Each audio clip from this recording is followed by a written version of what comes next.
Allô, Océane!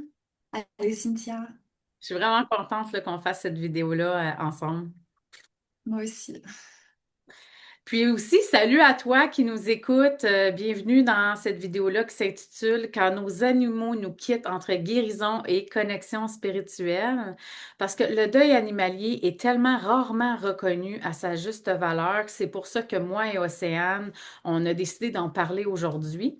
Puis le but de la vidéo, c'est vraiment de t'accompagner si tu as déjà vécu la perte d'un animal ou si tu vis présentement la perte de ton animal, ben, j'espère que dans cette vidéo-là, tu vas y trouver un petit peu d'espoir, un petit peu de lumière et même à te comprendre dans ce que tu vis à travers ton deuil. Donc, je me présente, je suis Cynthia Pilon-Potvin. Je suis TRA, thérapeute en relation d'aide et je me suis spécialisée, moi, dans le deuil et les pertes avec l'ANDC, qui est l'approche non directive créatrice. Et moi, je suis Océane Carpentier, donc je suis communicatrice animale et je communique avec l'animal donc de manière télépathique. Mhm. Donc, comment que ça va se dérouler? C'est que moi, je vais parler du processus du deuil animalier en thérapie. Et puis, Océane va parler de la communication avec les animaux. Ensemble, après ça, on va avoir un petit moment d'échange ensemble, puis on va conclure. Donc, je reviens avec toi, Océane. Là, je suis vraiment contente. Vraiment, là, d'intérieurement, de faire ce petit podcast-là avec toi. Là, je sens qu'on a beaucoup à partager. Hmm. Ouais, tellement. Est-ce que tu aimerais nous partager ton histoire un peu avec le deuil animalier?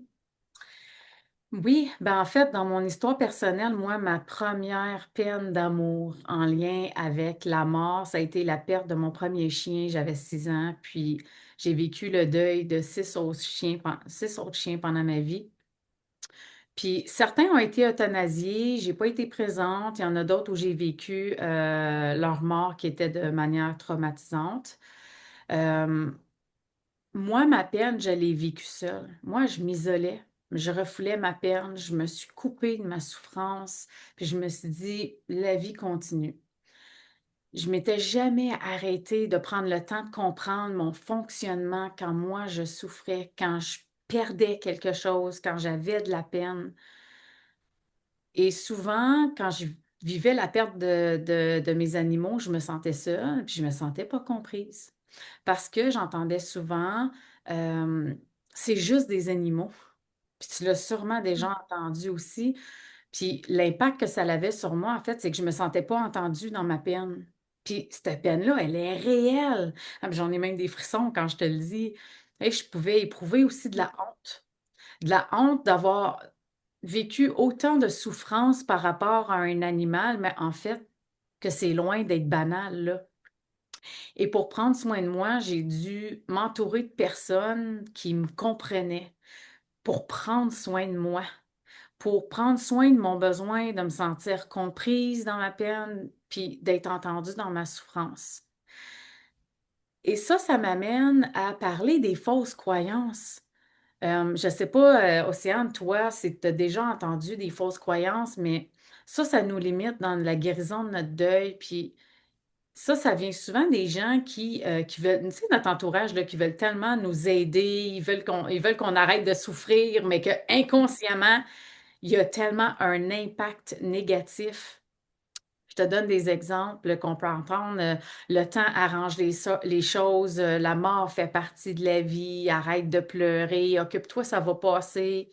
Quand tu pleures, quand tu pleures pas, je te trouve forte. Tu sais, ça, je l'avais déjà entendu. Essaie d'oublier. Mais tu sais, c'est des fausses croyances que quand on prend pas conscience, là, c'est que ça maintient l'endeuillé dans l'isolement, à rester tout seul, à refouler, à retenir les émotions. Puis la personne ne se sentira pas comprise. Puis c'est vraiment quelque chose, moi, qui m'a parlé souvent. C'est pour ça que j'en parle aujourd'hui. Je pense que tu vas être d'accord avec moi. euh, et peut-être même les personnes qui nous écoutent. Pour beaucoup, nos animaux, c'est comme nos enfants, right? Parce que c'est comme si c'était nos enfants, mais qui ont arrêté de grandir à un certain âge, qui sont restés comme dépendants de nous.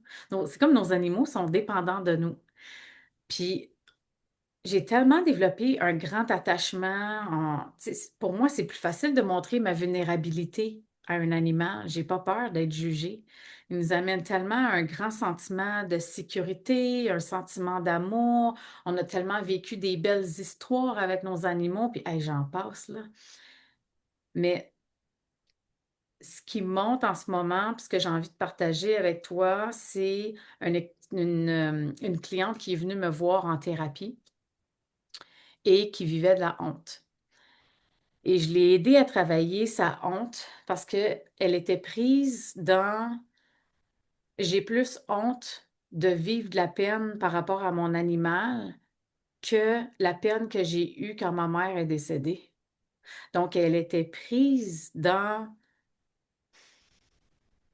c'est ça, cette honte-là. Puis moi, j'ai envie de dire de normaliser ça. J'ai dit non, c'est normal d'éprouver beaucoup de souffrance par rapport à un animal parce que ce qui est important dans le deuil, c'est justement le degré d'attachement qu'on a envers notre animal, que ce soit envers l'animal ou l'humain.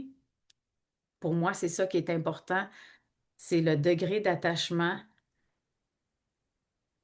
te permet de mesurer le degré de souffrance que tu vas avoir quand il va quitter. Donc, pour moi, c'est super normal. Puis, cette peine-là envers un animal est souvent passée sous silence, surtout quand on est enfant. Puis, il y a un impact à ne pas faire notre deuil. C'est silencieux. Puis, on va rester avec cette souffrance-là le restant de nos jours si on n'en prend pas soin. Puis, en fait, c'est que tout au long de notre vie, on va vivre des deuils. Donc, pour moi, je trouve ça important de pouvoir en parler aujourd'hui, puis de trouver des outils, puis des moyens de pouvoir alléger un peu plus le deuil. Et là, j'ai parlé, tu sais, des fausses croyances, mais il y a aussi des bonnes croyances qui peuvent nous aider à traverser notre deuil. Par exemple, il y en a qui vont allumer des chandelles pour honorer notre histoire, avec notre chien, se retrouver nous-mêmes. Il y en a même qui ont cette croyance qu'il y a une vie après la mort. Il y en a qui ont cette croyance que notre animal nous observe, est toujours présent. Il y en a même qui me disent, c'est comme si je sentais quelque chose dans mon lit. C'est comme si mon chien était encore là. Donc, puis la croyance aussi qu'on peut communiquer avec notre animal dans l'au-delà, d'où ta passion à communiquer avec les animaux. Puis j'ai envie de dire que une croyance, quand elle nous fait du bien, là, c'est important qu'on la garde, celle-là. C'est important parce que c'est là où est-ce qu'on trouve de la lumière, qu'on trouve un apaisement, ça nous fait du bien. Euh, Même d'avoir un accompagnement thérapeutique nous permet même de bénéficier un peu plus d'apaisement. Euh, Si on est pris dans une fausse croyance, ben, j'ai envie de dire d'avoir peut-être un petit peu plus l'ouverture euh, à avoir des croyances qui vous fait du bien au contraire. Donc, bah, je vais m'arrêter là, puis j'ai envie de t'entendre, toi, Océane, là, c'est quoi, toi, ton histoire personnelle? Mais déjà, ce que tu partages résonne, excuse-moi, résonne beaucoup avec moi. Puis moi, justement, quand mon chien est décédé, j'avais 15 ans. Puis c'est sûr qu'on n'en a pas vraiment parlé en famille, donc pour moi, ça a été vraiment très, très difficile. Euh, Hmm. et j'ai pas vraiment su comment le vivre, en fait. Et puis suite à ça, en fait, dans les années qui ont suivi, j'ai commencé à faire des rêves dans lesquels mon chien venait me voir. Puis je le voyais, il arrivait dans mon jardin et puis je lui disais, mais qu'est-ce que tu fais là? T'es mort? Et puis il me répondait, mais non, en fait, je suis jamais partie, je suis toujours restée là, c'est juste que tu me vois plus. Et je vais jamais partir, en fait, je vais toujours être là. Hmm. Et moi, ben, j'y croyais pas vraiment, donc il venait vraiment me rassurer, me répéter qu'il allait jamais partir. Je pense que j'avais vraiment, vraiment, vraiment besoin d'entendre ça parce que je vivais encore beaucoup de tristesse, même si c'était plusieurs années après. Puis à un moment donné, je lui disais, mais comment ça se fait que tu parles? Les animaux, ça parle pas. Comment ça se fait? Je parle avec toi comme je parlerais avec n'importe qui, en fait. Puis tu m'entends, je t'entends, tu me réponds. Puis là, il me disait, ben en fait, nous, les animaux, on parle. C'est juste que vous, les humains, souvent, vous nous entendez pas.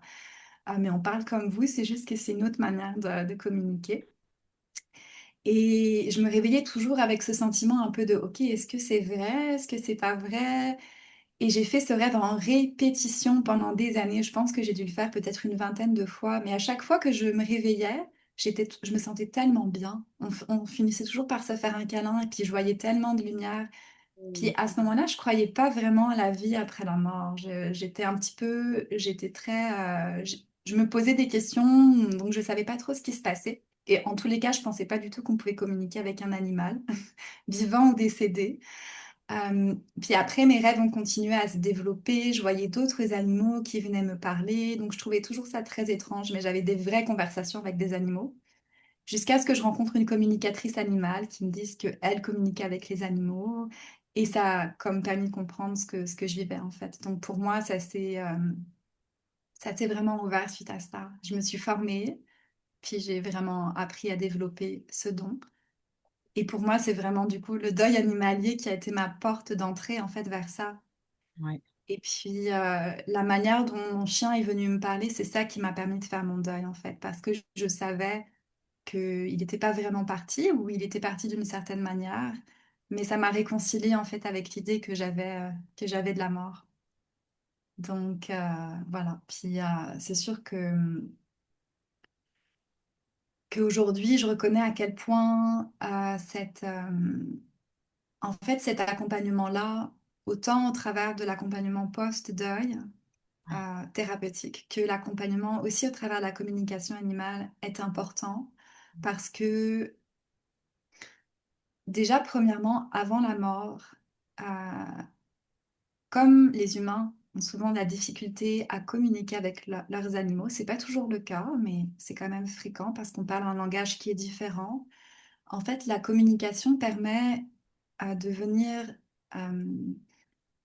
devenir, en fait, comme quand un humain décède, la communication permet de venir boucler la communication, de venir vraiment euh, partager de deux côtés ce qu'il y a à être partagé. Euh, et parfois, l'humain ne sait pas nécessairement qu'il a des choses à partager à son animal, mais il va simplement le ressentir. Mm. Il va ressentir un malaise, il va ressentir qu'il y a quelque chose qui n'est pas complet, puis il va ressentir la tristesse. Et le fait de faire cette communication avant le deuil permet justement de terminer en fait le chemin qui a été débuté. Mm. Donc, et puis pour partager un petit peu plus, parce que je pense que j'ai pas vraiment parlé de qu'est-ce que c'était que la communication animale. Euh, et en fait, quand on communique avec un animal de manière télépathique, euh, la manière dont ça fonctionne, on entre vraiment en communication en fait avec la conscience de l'animal. Puis les messages qu'on reçoit, c'est autant des messages qui peuvent être visuels, qui peuvent être de l'ordre du ressenti, qui peuvent être de l'ordre auditif, même des odeurs parfois, des goûts, des sensations physiques, des douleurs. Et puis chaque animal est différent. Donc selon l'animal aussi, il va y avoir un sens qui va être prédominant. Et en fait, quand on communique avec un animal, on entre en communication, en contact avec ces ressentis-là pour pouvoir les retransmettre sous forme de mots. Mm. Donc il y a un côté un peu traduction de ce que l'animal vit, puis ça permet vraiment de mieux comprendre ce que vit un animal, aussi de comprendre ses besoins, comment il se sent à l'intérieur, puis de venir parfois aussi mettre du sens dans des problématiques qui peuvent être vécues par l'animal. Mm. Donc, voilà. Puis je voulais partager, en fait, j'ai fait une communication avec une personne qui a perdu son chat. Puis elle était très très proche de son chat parce que son chat il avait vécu pendant plus d'une dizaine d'années avec sa maman et sa maman était décédée. Euh, Et après, la fille donc a choisi de rester vivre avec le chat de la maman, puis elles ont développé vraiment une connexion qui était très, très forte. Hmm. Et elle m'a demandé, suite à son décès, de faire une communication avec son chat qui s'appelait Pistache. Donc, je tenais à partager la communication. Ah oui, oui, Euh, oui. ouais. Oui. Puis euh, c'est ça, je vais le partager. Donc, sache que l'amour peut se manifester de bien des manières. Peut-être entends-tu qu'il n'y a qu'une seule forme d'amour. Lorsque tu mets en place une action vis-à-vis de toi-même et vis-à-vis d'autrui, ce qui motive ton action, c'est l'amour et seulement l'amour. L'amour se manifeste de façons infinies. Les formes que revêt l'amour sont infinies. Lorsque tu fais quelque chose pour aider quelqu'un, c'est l'amour. Lorsque tu manges, c'est l'amour qui te pousse à manger. L'amour d'être en vie. Lorsque tu te demandes comment je vais, c'est l'amour qui te fait te poser cette question. Lorsque tu te demandes si je suis heureuse, c'est encore l'amour. Penses-tu que tu puisses faire ou dire des choses qui ne soient pas issues de l'amour? Penses-tu que tu aies pu dans le passé faire ou dire des choses qui ne soient pas issues de l'amour? Chacune de tes actions présentes et passées ne sont ici que des manifestations physiques de l'amour. C'est l'amour qui te dirige. Et lorsque tu fais ce que tu appelles une erreur ou un faux pas, celui-ci n'est encore une fois que motivé par l'amour. Le même amour qui nous unit l'une à l'autre. Et cet amour encore qui t'unit avec toi-même et avec tout ce qui t'entoure. Permets-toi d'accueillir cet amour en toi. En fait, permets-toi de t'accueillir toi-même. Il n'y a que ça qui ne puisse exister. Je n'ai pas de place pour autre chose que pour l'amour dans mon cœur. Pour moi, il n'y a pas de distinction entre toi et moi. Tout est relié. Je suis toujours vivante. Je suis vivante à l'intérieur de toi. Me sens-tu? Sens-tu comme je n'ai jamais cessé d'être chaude et vibrante dans ton cœur? Tu me demandes si je vais bien. Me sens-tu battre en toi? Penses-tu que je puisse mal aller à l'intérieur de toi? C'est la place que j'ai choisi d'occuper, dans ton cœur, là où le feu ne pourra jamais, jamais s'éteindre. Alors oui, chacun de tes pas m'impacte. Je suis dans chacun de tes pas. Je suis toi. Je suis avec toi. Je t'aime et il n'y a pas de différence. Il n'y a pas à chercher à comprendre, ni à savoir. Rien d'autre que je suis là, dans tes profondeurs les plus infimes, et je ne partirai jamais. Il n'y a rien d'autre à savoir. Hmm. C'est Et tellement beau, là. Je t'écouterai à répétition. Heureusement que c'est enregistré, on va pouvoir, oh, les gens vont pouvoir le réécouter. Mais je trouve que ce texte-là amène du réconfort, de la sécurité quand on est en train de traverser un deuil. Je trouve ça bien. C'est comme justement si l'animal était comme encore présent. Tu sais, il est présent dans notre cœur. Je trouve ça beau. les messages des animaux, pas toujours, mais c'est souvent très réconfortant, surtout à ce moment charnière qui est la mort, Ouais. que l'humain a de la difficulté à savoir comment le vivre et les animaux viennent vraiment nous rassurer par rapport à ça. Puis c'est souvent des messages d'amour en fait, parce que après la mort, c'est vraiment ça qui reste. Hmm. Et puis en fait, dans la manière dont ce chat a quitté son plan terrestre, Euh, moi, j'avais déjà communiqué avec Pistache avant son départ et elle vivait beaucoup de lourdeur dans son corps physique. C'était très difficile pour elle Ouais. de rester. Ouais. Euh, et puis, il y a beaucoup de choses que vivait la maman avant son départ, que le chat a choisi de prendre sur elle, des émotions qui étaient très fortes et aussi des douleurs physiques qui se sont transposées chez l'animal, que l'animal a pris par amour. Et avant son départ, moi, je pouvais vraiment ressentir toutes ces charges que le chat portait en lui. Et au moment du départ, il y a vraiment eu une libération qui s'est faite. Pas juste pour Pistache, mais aussi toutes les libérations aussi qui étaient là dans la famille, en fait. Donc c'est comme si son départ était euh, une forme de relâchement très très profond, presque une forme de sacrifice un petit peu, de je pars avec ça pour vous en libérer. Et son départ, en fait, a créé un... Je ne sais pas si je pourrais dire que ça a créé, mais ça s'est vraiment passé à un moment, un grand moment d'éveil pour sa gardienne, sa nouvelle gardienne, qui était la fille de la maman qui était décédée. Donc ça a été un moment où elle s'est beaucoup ouverte, où il y a beaucoup de transformations intérieures qui ont pris place, où ses sens, ses ressentis ont commencé à s'ouvrir et où elle-même s'est défaite de gros fardeaux, en fait. Et souvent, je remarque que quand les animaux partent, ça vient à un moment très crucial pour l'humain, un moment souvent de transformation, de deuil qui peut se faire. Ça peut être un deuil d'une relation, ça peut être un deuil intérieur de quelque chose qu'on vivait, puis qu'on laisse partir. Souvent, ça arrive jamais par hasard, en fait. C'est comme si ce moment était prédéfini un petit peu. La mission de l'animal souvent est terminée, donc il y a un départ qui se fait et l'humain vit aussi un revirement, une transformation intérieure. Mhm. Et puis d'ailleurs, après le départ de Pistache, la personne, pardon, a commencé à, la personne a commencé à- en fait, à vraiment s'ouvrir davantage au monde de l'invisible. Et elle me disait, mais je la ressens. Tu disais tout à l'heure qu'on peut les ressentir. Elle disait, je la ressens sur mon lit. Je la sens à côté de moi. Vraiment, c'est comme si elle était tout le temps là, puis elle était pas partie. Elle la ressentait vraiment de manière. C'était fort pour elle ce qui se passait. Donc, c'est comme si ce départ-là avait ouvert un nouveau chemin d'éveil en fait intérieur. Euh, Ça avait créé comme une forme de passerelle un peu.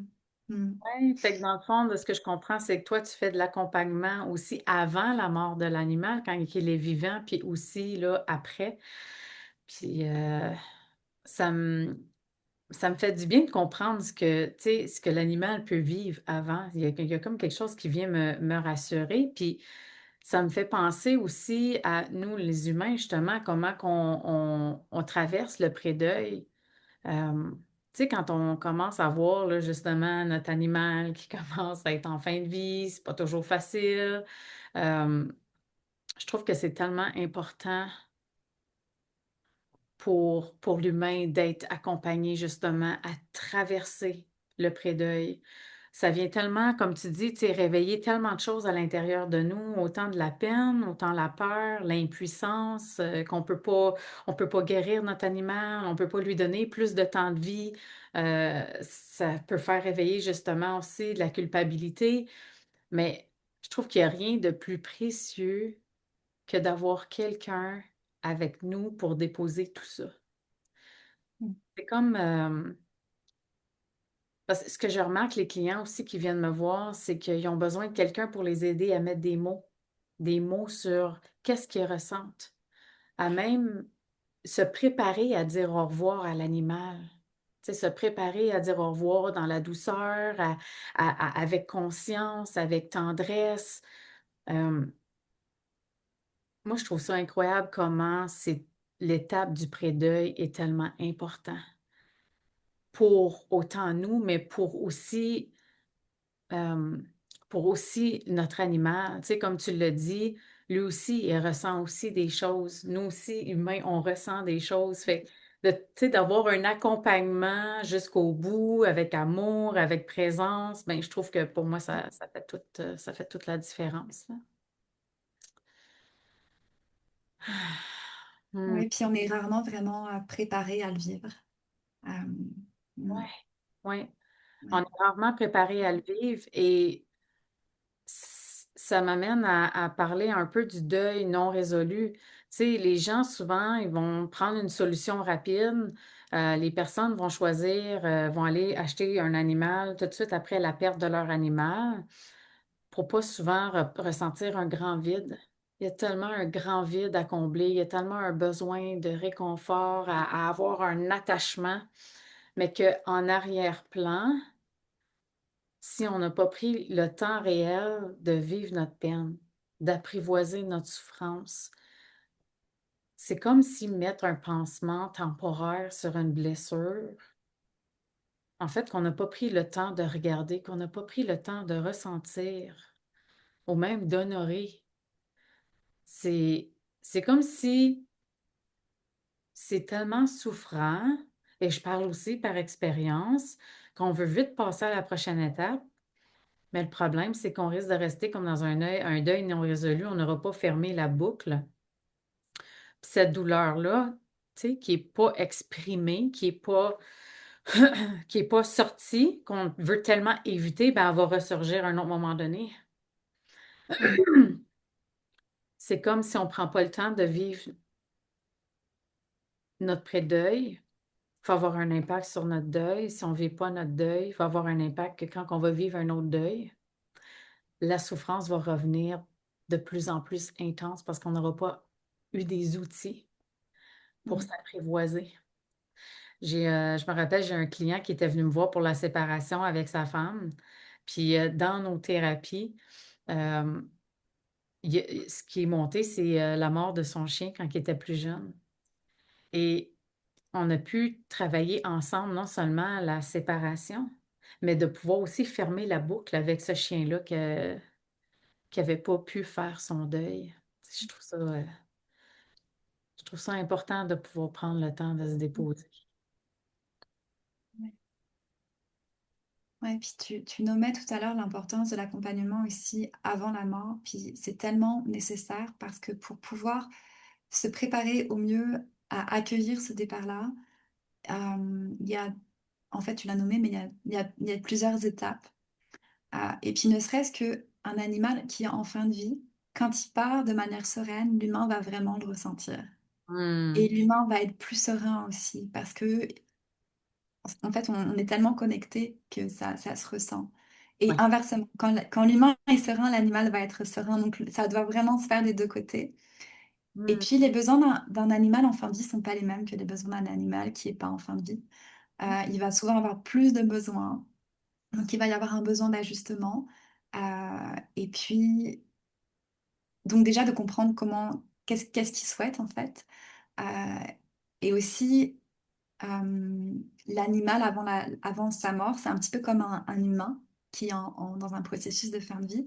Il y a des boucles qui se terminent aussi à son niveau. Donc, au niveau de son vécu, moi, je m'en rends compte beaucoup. En fait, il y a des choses qui n'ont pas nécessairement été terminées ou qui n'ont pas été nécessairement, ouais, je dirais, Ouais. en fait, tout ce qui n'a pas été finalisé du vécu va ressortir.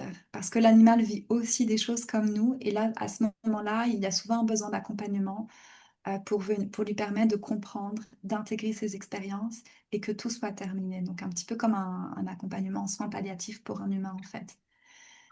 Mm. Ouais. Et Je trouve quand l'animal il vit ça et que c'est enfin libéré, mais l'humain va le ressentir. Et que donc la libération va pouvoir se faire de manière plus fluide aussi des deux côtés. Je trouve tellement que nos deux approches sont tellement complémentaires, d'autant Mm. l'accompagnement au niveau de l'animal que l'accompagnement au niveau de l'humain, là. Je trouve Mm. ça extraordinaire, les outils qu'on peut offrir. Mm. Ouais, vraiment. As-tu un Puis, exemple que tu ben, voudrais? en fait, moi, je voulais parler tu parlais de l'importance du deuil qui était, ben, du cas du deuil non résolu. Puis c'est vrai qu'en fait, le processus de deuil, il se fait en plusieurs étapes, autant pour un humain que pour un animal. Puis parfois, ça peut durer plusieurs années quand c'est quelqu'un avec qui on avait un lien très très fort, nos parents, les gens de notre famille, un conjoint. Ça peut être long, un processus de deuil. Puis effectivement, c'est de se permettre de se donner le temps sans culpabilité dans ces étapes-là qui peuvent être très difficiles et de s'autoriser de le vivre dans la manière dont en fait, qui est notre rythme à nous. Puis ce rythme-là, il est vraiment propre à chacun. Et c'est sûr qu'à travers un accompagnement aussi avec un animal qui est en fin de vie, ou un animal qui est décédé, ça peut renvoyer à des phases de deuil vis-à-vis d'un humain ou d'un autre animal qui n'ont pas été finalisées, en fait. Donc, le fait de revivre un nouveau deuil par-dessus, c'est comme si ça vient réveiller peut-être une blessure qui était là parce que ça n'avait pas été terminé. Et moi, je l'ai déjà vécu, en fait, dans un accompagnement, justement, pour une dame en fait, son chat était en fin de vie et elle m'a demandé un accompagnement avec un suivi sur plusieurs mois pour accompagner son chat vers le passage. Euh, et il y avait un besoin, en fait, qui était vraiment là aussi pour l'animal et pour l'humain. Et cette femme-là, elle avait vécu le deuil de son frère il y a plusieurs années et elle n'avait pas, en fait, elle était bien avancée dans son processus, mais c'était pas encore tout à fait terminé. Donc, elle vivait encore des émotions qui étaient très fortes et il y avait certains, on va dire certains paliers. Pour moi, c'est des paliers, certains paliers du deuil qui n'avaient pas été complétés. Et en fait, à chaque fois que je faisais une communication et un accompagnement avec son chat, ça venait réveiller comment dire, ça venait réveiller ces aspects du deuil qui n'avaient pas été finalisés. Et donc, à chaque fois, en fait, qu'on faisait la communication, ça lui permettait d'entrer en connexion, d'entrer en lien, en fait, avec ses parts d'elle qui avaient besoin de venir finaliser le processus. Donc, euh, ben, voilà, tout ça pour dire que c'est un long processus, mais ce temps-là, c'est important qu'il soit pris, en fait. Mm, Ouais, ouais, c'est comme prendre le temps aussi, prendre le temps avant l'euthanasie. mm, ouais, Ça m'amène à parler de l'euthanasie, comment que c'est important de prendre le temps d'être présent. mm, Par exemple, d'être présent avec notre animal. Euh, Tu sais, j'ai pas eu la chance d'être, si je dis vraiment, choisi mon mot, là, la chance d'avoir été présente. Euh, Moi, quand mes animaux ont été euthanasiés, mais je trouve ça, c'est tellement une expérience tellement déchirante à vivre. C'est, des fois, c'est tellement une douleur tellement grande qu'on préfère pas être là pour certains. J'ai des clients qui viennent me voir, qui n'ont pas pu être présents pendant l'euthanasie tellement que ça les déchirait de l'intérieur. Puis c'est tellement humain, dans le fond, c'est tellement humain parce que c'est tellement important pour nous d'être présent pour eux, mais en même temps, on n'est pas capable d'être présent pour eux lors de leur mort pendant l'euthanasie.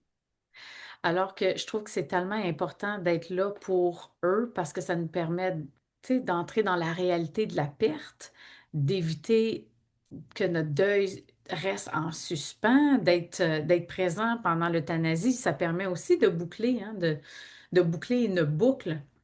C'est comme une façon aussi de dire au revoir.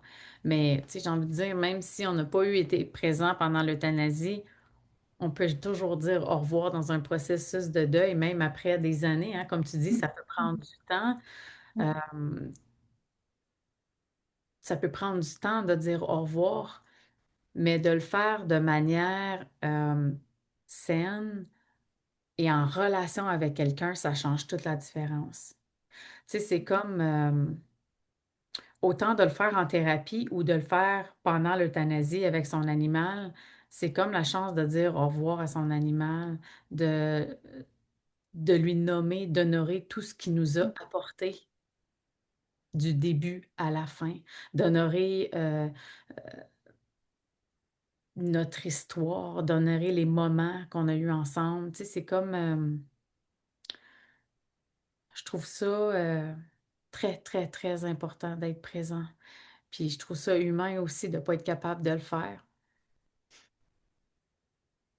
Puis toi, par rapport à mm. l'euthanasie, y a-t-il des choses que tu voudrais ajouter, tu sais, par rapport à ce Et que tu... quand tu me parlais, ça me donnait vraiment des frissons.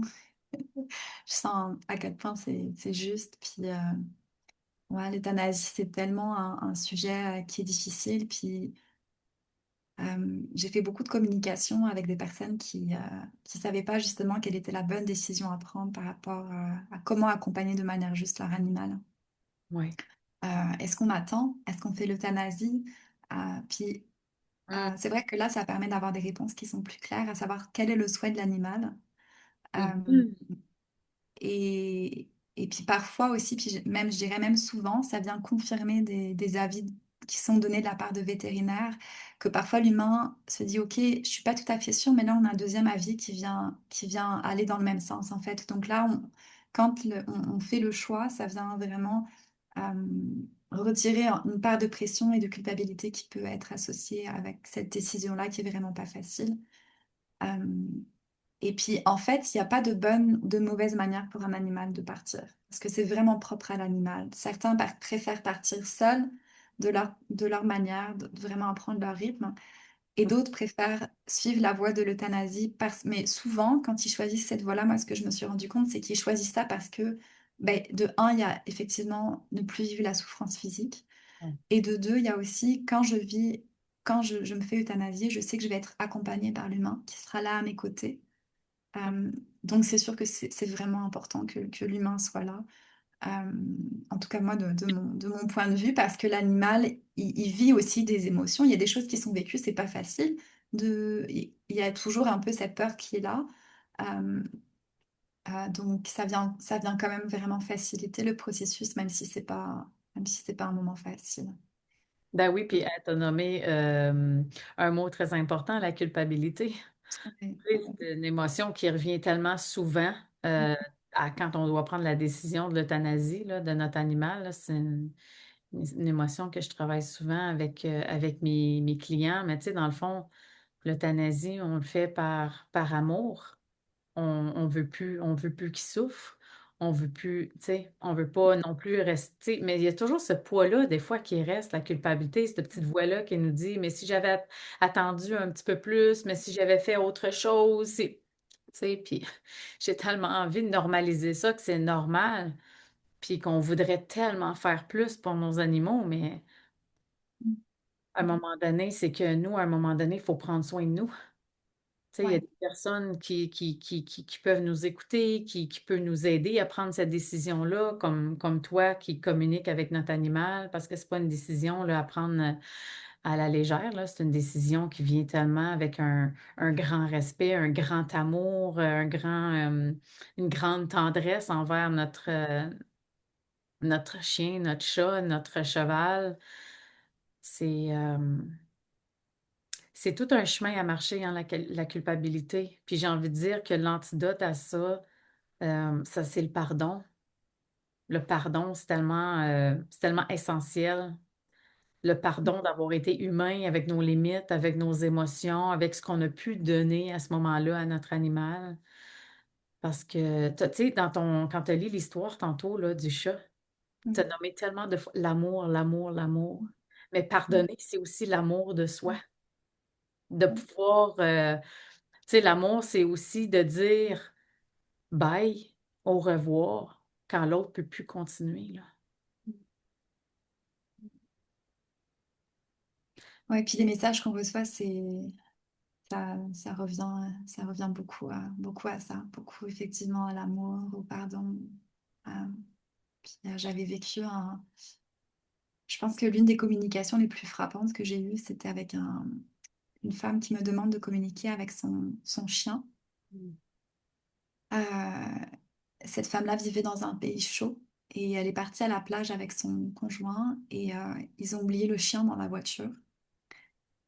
Et son chien est décédé de chaleur. Ah ouais, Et la culpabilité que cette femme vivait était, ben, on peut imaginer, là, ah ouais, c'est vraiment difficile. Puis on fait tout pour pas que ça arrive, on essaye d'y penser, mais on est tous, personne n'est à l'abri de l'erreur. ben Euh, et, euh, et finalement, j'ai débuté cette communication vraiment en questionnant, à savoir qu'est-ce qui allait se passer, qu'est-ce que l'animal allait transmettre. L'animal donc était déjà décédé et en fait c'était je pense l'une des communications les plus belles que j'ai jamais faites à Euille, là. C'était tellement un message d'amour en fait et ouais. de en fait de vraiment sortir de la culpabilité qu'elle se pardonne en fait et que lui en fait il lui tenait pas rigueur. Il y avait aucune comment dire aucun Aucun ressentiment, mais alors ouais que c'est nous, ça. les jugeons, on se juge Ouais. tellement difficilement par rapport à nos erreurs. Mais il aurait pu vivre du ressentiment parce que ça aurait été possible, mais lui, il en vivait pas. Il était vraiment dans un... Il y pensait même pas, en fait. Pour lui, c'était, je t'attendais, t'es pas venu, en fait, mais je savais que de toute manière, tu reviendrais. Mais dans son esprit à lui, il y avait même pas question de se poser la question, en fait, c'était même pas là. Le lien était tellement fort qu'il pouvait pas être brisé en fait, puis lui, il pouvait pas vivre du ressentiment parce que son amour était juste trop fort pour ça. Puis finalement, c'est vraiment ça qu'ils viennent nous enseigner. C'est la force de cet amour-là que quand nous, on vit tellement de culpabilité, parfois de honte, même de ressentiment, on se juge tellement, tellement, tellement, tellement, tellement sévèrement. Ouais. Et en fait, ben, eux, ils viennent nous rappeler que il y a juste l'amour qui est là. Mais je dis ça, mais parfois, ils viennent aussi remettre des limites, puis nous dire non, non, ça, c'est pas correct. Fait qu'il y a pas, il y a les deux. Mais là, je parle aussi dans un sens où ils viennent finalement nous apprendre ce que c'est que l'amour, en fait, à travers l'amour inconditionnel. Donc, ouais. Oui, puis même en faisant tu sais, cette erreur-là de l'avoir oublié dans la voiture, ça nous ramène à comment on a besoin de nous donner de l'amour pour passer à travers un deuil comme ça. Mhm. Comment nous, on a besoin d'amour pour guérir parce que le chemin ne s'arrête pas là, on continue, tu sais. Mhm. Et puis quand on vit ces émotions-là qui sont souffrantes, en fait, de perte, de tristesse, même parfois de culpabilité, ben, ça nous renvoie toujours à ça, en fait. Et c'est parfois, ça prend beaucoup, beaucoup, beaucoup de temps et beaucoup d'amour, mais c'est de se permettre de prendre ce temps-là pour que l'amour puisse, en fait, éclore avec le temps. Mm. Oui, puis en même temps, tu sais, dans ce que tu offres, toi, dans tes services avec la communication animale, il peut y avoir comme une continuité du chemin, hein, dans le deuil qu'on peut faire, justement, dans la thérapie individuelle. De, dans le deuil, notre premier besoin, là, dans l'humain, on a besoin d'en parler, d'en parler, d'en parler de ce qui se passe de nous. C'est d'ouvrir un espace où est-ce qu'on peut être entendu, où est-ce qu'on peut être compris, de recevoir de la compassion dans ce qu'on traverse comme deuil, puis dans n'importe quelle émotion. Euh, puis je pense que ce que j'aimerais rajouter aussi dans le processus de deuil qu'on peut faire, en fait, c'est que ça, comme tu disais tantôt, Océane, il n'y a pas de temps, hein. Un deuil n'a pas de temps. On peut juste y aller à notre rythme, à notre propre rythme, selon notre personnalité, notre résilience, nos repères, notre histoire, notre vie familiale, hein, que tu as nommé tantôt. Et il y a certaines personnes en thérapie qui pour eux, ça les aide de faire des activités, ça les aide de faire des petits ateliers. Il y en a d'autres qui préfèrent les avoir en devoir à la maison. Il y en a d'autres que c'est pas du tout leur truc. Puis il y a certaines personnes, justement, qui veulent juste être écoutées, juste à trouver les mots sur les émotions, mettre des mots sur Mm. les réactions de ce qui se passe pour eux, d'essayer de se comprendre aussi. Donc, tu sais, j'ai envie de dire, il n'y a pas de euh, mauvaise manière, mais on y va avec ce que l'on connaît. Donc, c'est ça. Souvent, ce qu'on pense du deuil, c'est pas linéaire, hein. Tu as parlé d'étapes. Puis moi, je rajouterais même que c'est le moment présent qui est important dans nos réactions présentes, nos émotions présentes, que même après 20 ans, tu peux faire un processus de deuil. Donc, tu sais, c'est pas linéaire. Ça, ouais, Mm. c'est pas linéaire. Mhm. C'est, Mm. c'est mouvementé dans le temps. Donc, on peut faire un processus de deuil même après 20 ans avec les réactions d'aujourd'hui. Mm. Ouais. Fait qu'il y a de l'espoir, même si c'est Ah. une mort qui a été dans le passé, il y a de l'espoir à le travailler concrètement aujourd'hui avec nos deux méthodes, dans le fond. Ouais. Oui, tout à fait. Mhm. Mm. Et je- j'ai l'impression qu'on pourrait continuer à en parler pendant... En fait, j'ai encore des choses à dire là, c'est comme à chaque fois ça revient, mais je me dis, bon là, on va peut-être pas faire un podcast qui va durer 2 heures. Ah oui, je pense qu'on pourrait en faire un qui pourrait durer 48 heures, mais on pourrait s'arrêter là. Ouais, c'est ça.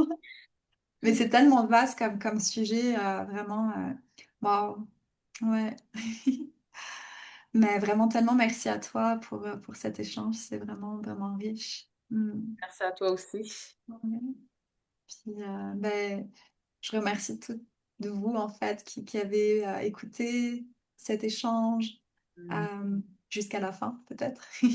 Puis, si jamais vous sentez que quelqu'un autour de vous vit un deuil avec son animal, ben, n'hésitez pas à lui partager. Ça pourrait aussi l'aider peut-être à le guider à travers ce qu'il vit, en fait, l'aider aussi à comprendre. Puis juste parfois aussi savoir qu'on n'est pas seul, ça change, ça peut changer beaucoup de choses. Mhm. On espère que ça vous a offert peut-être un petit peu de douceur, de compréhension. Euh, puis, s'il y a des questions aussi qui émergent suite au podcast, on reste disponible. Ça nous fera plaisir d'échanger avec vous. Et puis, on va aussi mettre nos coordonnées à la fin de la vidéo, comme ça, si vous avez besoin de communiquer, vous pourrez le faire directement. Mhm. Donc, un grand, grand, grand merci à vous. Un grand merci à toi, Cynthia. Et à toi, c'est Yann. Et puis, à très bientôt. Belle journée à vous. Bye tout le monde! Bye bye.